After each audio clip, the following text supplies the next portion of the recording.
Yeah, the bondage world has changed the way I look at things, I'll be honest. I don't judge people anymore. You look at things differently, and what you consider normal is not normal to me anymore.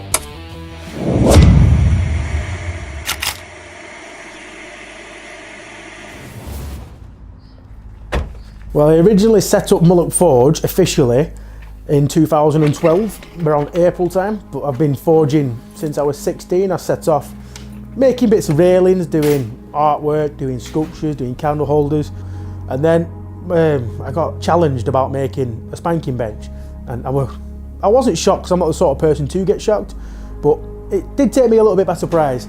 So I looked into that. I realised that there's a lot of money to be made in this industry, and it's a hard industry to get into. It's a very niche industry, but when you get in there, you start getting a good name, you get a really good reputation, which is what we've been doing lately. So at the minute, I make majority of my stuff is collars, cuffs. I send a lot of stuff all over the world. I have people coming from America to have permanent stuff fit, which is the newest range I've launched. I do make the occasional big thing, but majority at the minute it's purely just cuffs and collars. These are some of the gears I used to make before I went into the bondage world. They take a long while to make in the forge, but people don't understand.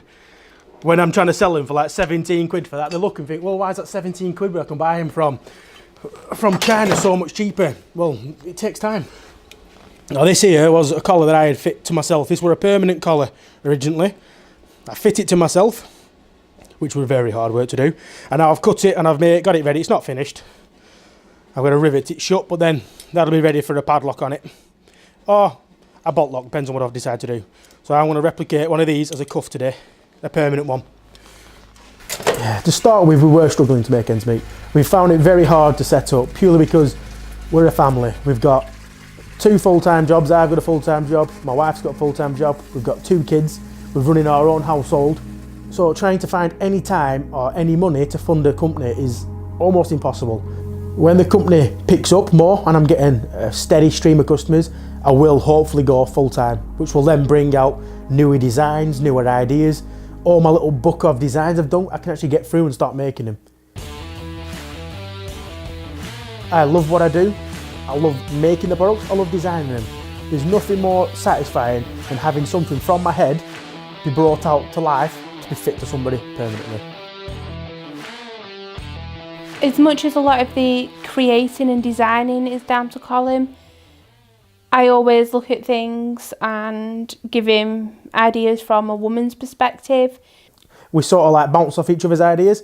I deal with the designing, I do all the dealing with the clients mainstream, but my wife sets up the events, she does my paperwork, and she's just basically the backbone of the company. She just supports me in anything I need to do. So these are a very restrictive style cuff. It's a double cuff, and it makes it almost impossible to wriggle around, and it makes it very uncomfortable to move your wrists there, but it's very much, I'm in full control of, I can put arms up and she can't fight me. The first piece that Colin ever practiced on me was the bed that is on the website. He measured me to see how things would fit, to see if things were in the right places. We also needed to check how easy the hidden compartments are to get to, and to see if the chains worked when you led on the bed, that sort of thing. Right, so this piece of equipment is a hidden in plain sight pleasure tower. The idea is it blends in, it's a nice piece of artwork, it's got a lovely piece of driftwood in, trapped in by all these intertwining knots and tangles. And I've had this in my house before, and I've had family members and friends comment on how beautiful it is, but they don't know the reason for its nature. Basically, you just pull these up, and here it turns it into an X-rack.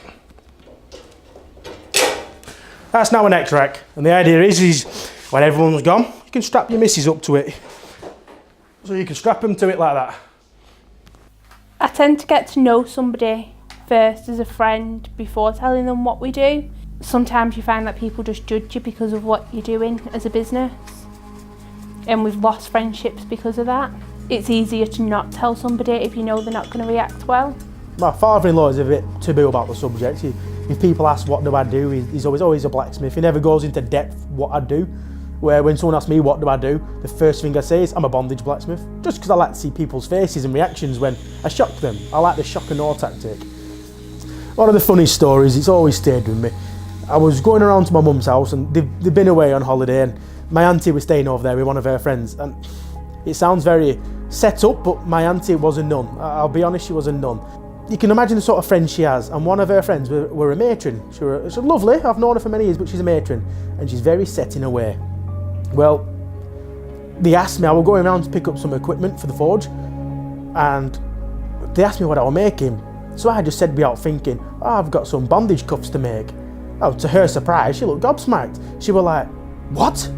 So I went, yeah, has nobody told you that I work in the handheld industry making fetish equipment? Well, I've never seen anyone try and kick me out of my own mum's house before, put it that way. Well, my hopes for the business is to be the best. I want to be the biggest known, I want to be the biggest brand out there. I want people to have heard of me all over the world. I'd love to be going down the street and get stopped and be like, oh, you're the guy who's a bondage blacksmith. I'd love the idea of people to know my name, my products, my ideas, because to you it might just be bondage, but to me it's artwork. What I do is art. I make pieces of art. I get a piece of steel, bend it, shape it, manipulate it into what I want it to be. As far as I'm concerned, that's art, and that needs sharing with the world.